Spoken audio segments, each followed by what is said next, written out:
सहराय थलपारकर अपनी सकाफती रंगों से मुनफरद अहमियत रखता है। वहीं थलपारकर की मकामी सौगातें भी उसका अलग तारफ बन जाती हैं। थलपारकर मकामी तौर पर बनने वाली सौगात घेवर मिठाई इस खित्ते की अलग और मुनफरद पहचान है।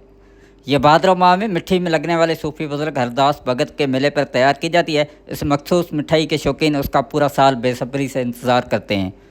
मखसूस तरीके से बनने वाली ये मिठाई यह खाने में इंतहाई लजीज और गज़ायत से भरपूर होता है, जिसको खाने के ख्वाहिशमंद दूर दूर से यहाँ आते हैं और अपने प्यारों के लिए उसे बतौर सौगात भी लेकर जाते हैं। ये बनती है भाद्र महीने की जो है ना, ये आती है जो हम बीज बोलते हैं, जो तकरीबन चांद का जो दूसरा दिन होता है उस दिन बनती है।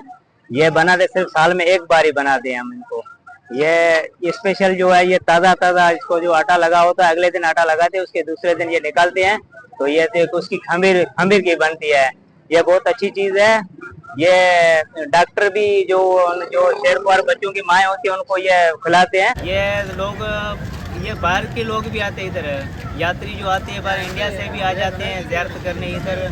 कभी आते हैं तो कभी नहीं आते, वीज़ा नहीं मिलती है तो नहीं आते हैं। और कराची से भी आते हैं, लाहौर से भी आते हैं, इस्लामाबाद से भी आते हैं। ये हमारा त्योहार होता है, साल में एक बार आता है।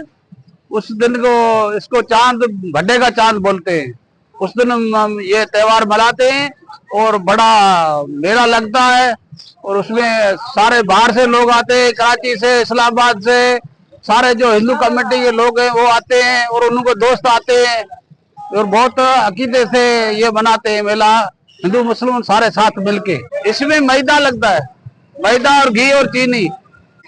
इसका तरीका ये है, पहले आटा इसका लगाना पड़ता है 2 दिन पहले। आटा इसका लगवा के और इसको आटे को अच्छी तरह पहले फिर चाश बनवाते हैं।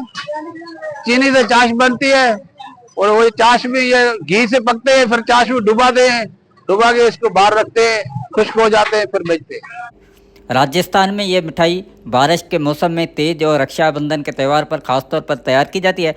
इस सौगात को न सिर्फ थलपारकर में बड़े शौक से खरीदा जाता है, बल्कि दूसरे ममालिक मकीम लोग भी उसे घेवर की खुशबू को महसूस करते हुए खींचे चले आते हैं। जियाद जुनेजो, थलपारकर।